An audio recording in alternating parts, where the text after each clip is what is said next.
Mercy Hospital announces that they are caring for the highest number of COVID-19 patients in weeks. I'm Bronte Sorotsky with the strain that this has placed on the hospital and how they say it's affected their procedures.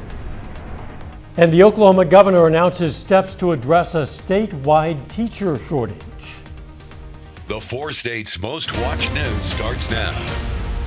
Area hospitals are seeing an increase in COVID patients, and Mercy Hospital in Joplin says while it's manageable for the time being, it's caused them to change some of their hospital procedures. KOAM's Bronte Sorotsky has details. Joplin hospitals are once again experiencing a spike in COVID-19 cases. At Mercy Hospital, they're reporting the most they've seen in weeks. Shortly after the holidays, we saw a little bit of a creep, obviously, since the holidays. The 2-week incubation period on this has obviously hit us last week and then into this week. We expect the peak to hit over the next week or two is what our projection models show. Michael Herr with Mercy says they are seeing less severe illness amid the Omicron variant, but it's not time for folks to let down their guard just yet. Yes, they have been able to manage so far. What we're seeing is folks obviously being admitted with COVID-19 are a little more stable when they're being admitted at the point of admission. And so we're able to manage it a little bit better from a medical standpoint, which is nice for us. Despite being manageable, the fact that cases are rising remains a concern. It's still concerning for us. It's still very much real for the facility and the community. We still want the attention to be out there, and we want, obviously, all the measures that we're asking to be in place to still be in place in order to protect not only our coworkers, but most importantly, our patients. Measures like having all Mercy employees and patients in medical grade masks instead of cloth masks. All of our employees are in level 2, level 3 medical grade masks. We're asking all our employees to come out of cloth masks, which has happened. So that's really out of abundance of caution, and then out of the recommendation of the CDC. Guidance that we're following. And with 9 out of their 62 patients being unvaccinated, Herr stresses the importance of being vaccinated to protect yourself from serious illness due to COVID-19. In Joplin, Bronte Sorotsky, KOAM News. Bronte tells us she misspoke in that report. The vast majority of hospitalized patients are unvaccinated. Mercy currently has 62 COVID-19 patients, with 61 of those in Joplin, 1 in Carthage. 8 of those patients are on ventilators. Freeman reports 10 COVID patients in their ICU, 22 in their medical COVID unit, 9 in other areas of the hospital with a negative pressure unit, 3 on ventilators, 3 patients in neosho.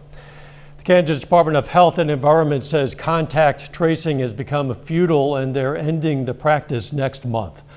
They say it's pointless because of increased COVID-19 cases and the public's declining interest in participating. The change means people who test positive for the virus will be responsible for notifying their close contacts about possible exposure. If the person has been exposed at high-risk settings, such as schools or daycares, state or local health departments will notify the setting, which will be responsible for notifying close contacts about the potential exposure. The change takes effect on February 1st. Employees at Oklahoma state agencies will be authorized to substitute teach at schools across the state. It's part of an executive order issued by Governor Kevin Stitt. The announcement comes as many Oklahoma schools have been unable to staff classrooms adequately for in-person learning. Rising COVID-19 cases forced most major school districts to close their doors. While many schools in Oklahoma were open today, others were sticking to just virtual learning. Students, they deserve and they need that right for in-person education. The state has a responsibility to ensure that those students do have that right, and that remains intact, that they have in-person learning options. In his news conference, Stitt urged all Oklahomans to do what they can to help school districts in their area. A task force created by Missouri Governor Mike Parson is out with its final recommendations for helping small businesses in the state recover from the pandemic. They include improving child care availability and affordability, expanding hospitality industry apprenticeships, and promoting and enhancing existing state programs that support small, women, and minority-owned businesses. Members of the task force met with small business owners in 7 Missouri cities and conducted a statewide survey of business owners. 4 inmates at the Washington County, Arkansas jail are suing the facility and its doctor, claiming they were given the drug ivermectin to treat COVID-19 without their consent. The American Civil Liberties Union of Arkansas claims the men were initially told it was just vitamins, antibiotics, and/or steroids. The FDA warns that ivermectin should not be used to treat or prevent coronavirus, and doing so can be dangerous. The sheriff's office and the doctor are not commenting. Another beautiful day out there. Let's check in with Doug Eddy. Yeah, fantastic day for us today. Temperatures up into lower 60s. We had plenty of sunshine during the morning into the early afternoon hours, and then we started to get some clouds, which have been increasing over the past couple hours. But temperature's great, a little bit on the windy side. Mostly cloudy skies now. We'll continue to get clouds increasing throughout the overnight hours as this weak little wave heads toward us tonight and into the daytime hours tomorrow. The temps still good, anywhere from 50 to about 55 degrees. Unfortunately, just to our north, we have Arctic air, which is building, and it's going to slide south as we go through the next 24 hours. At least for the evening hours, we slide back through the 40s.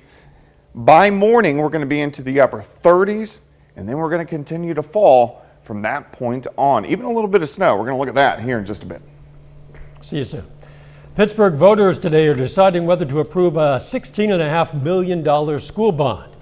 The bond would fund renovations and improvements to the Pittsburgh Middle School and would continue the current mill levy through 2045. You do still have time to vote, a little bit of time anyway. Polls are open until 7 p.m.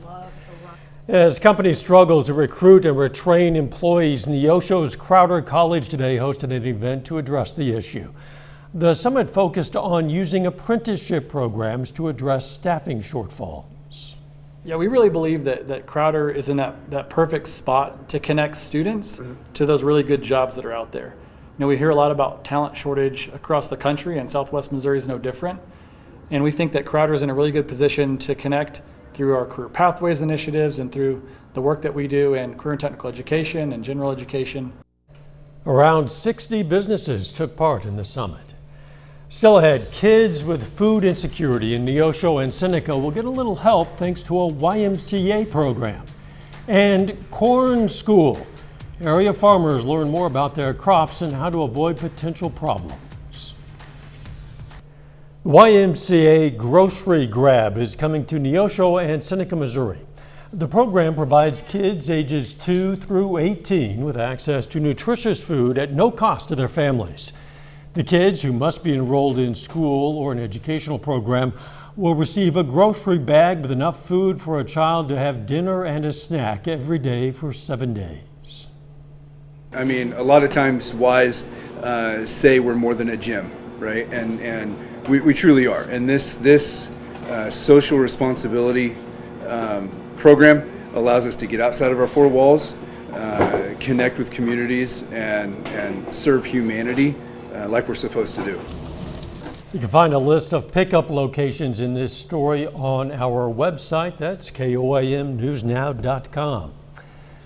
There's apparently a lot to learn about corn. And for area farmers, the K-State Extension Office today provided this school in Parsons, Kansas. Kansas Corn School covers issues facing corn producers tailored to each region, things such as weed control and insect resistance.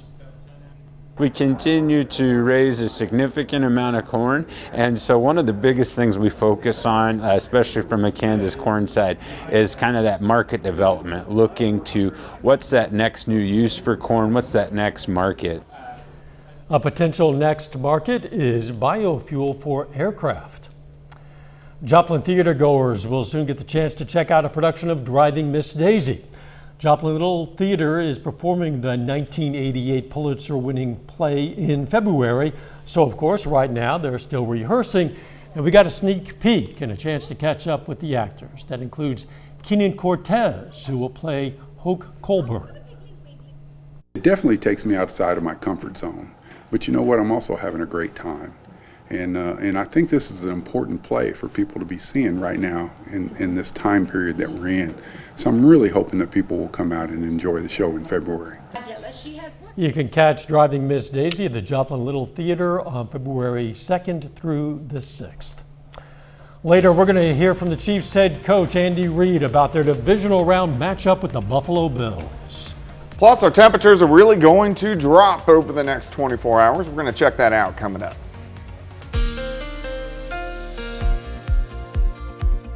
Well, it turned out to be a fantastic Tuesday for us today. Lower 60s for afternoon highs, which is great. It's always nice to get up into the 60s in January. Unfortunately, we're going to go back down as we go through about the next couple days or so. Looking outside right now, temperature is still pretty good. Most of us are sitting kind of in that 50 to about 55 degree range, but we're only going to go down from this point on as we have Arctic air, which is building again across the northern parts of the plains. So this will be our third Arctic blast that we have seen so far this winter season. Kind of brisk southerly winds all day long today, kind of breezy across the region. These winds are going to start to switch back out of the north and kind of usher in that cooler air as we go through the next day. Looks pretty good. Here's 7th and Rangeline sitting at 53, south winds at 10, humidity relative is at 61%. As we go through the evening hours, we slide back through the 40s and then eventually into the 30s, and then we keep dropping as we go into the daytime hours tomorrow. A lot of clouds, mostly cloudy skies. Clouds are just going to thicken for us tonight. Nothing underneath the clouds, but we do have this front just to our north. Here's our next weak little wave, surface wave. These two kind of combine. You can tell there's not much moisture out there, but we are going to get the colder air. And then the upper level wave now is just pushing into western parts of New Mexico. All right, let's go ahead and break this down for you. Let's go through tonight. We'll stop at 2:30 in the morning. Light showers start to pop up. These are mainly going to be along and south of Interstate 44, so really Joplin south. Light showers continue into the early morning hours tomorrow. If you live north of I-44, you're mainly just going to have clouds.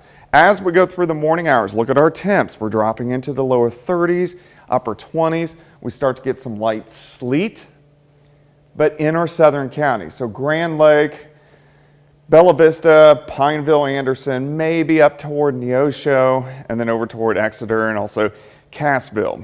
Everybody else, pretty much dry. Still along and south of I-44. Here's early afternoon, a little band of light snow, and then this rotates out by late in the afternoon. But look at our temperatures by this point in time. We tumble all day long. We start at 38 at about 6 a.m., 29 by noon. Again, some light snow, light sleet south of Interstate 44, down to 26 by 3 p.m., and we continue to drop as we go into the overnight hours tomorrow night. So we're stopping Thursday morning, lows near 10, and then we just really don't warm up during the daytime hours on Thursday. All right, first off, light snow, light sleet. Again, south of I-44, mainly Newton, McDonald, let's say Delaware County, Benton County, and also Berry County, a dusting, maybe a half an inch. So this is not really a very big deal. I think the bigger deal with this next wave is going to be the temperatures. Look at our wind chills by morning, lower 20s. By afternoon, it's going to feel like about 10, and then by Thursday morning, 0 to -5 degrees, which that's got a little bite to it. All right, 20s, dropping into the 20s tomorrow, 11 tomorrow night, only 27 on Thursday. Still cold Friday, only 38. We do climb back into the 40s by the weekend. Barely needed a jacket the last couple of days. Today You're gonna need the parka tomorrow. I know, today was great. Yes, it was. Thanks, Doug. Coming up in sports, we're going to hear from Chiefs head coach Andy Reid on the team's playoff rematch against the Bills. And the boys bracket gets started at the Southeast Lancer Classic. Jacob Leonard has that and more next.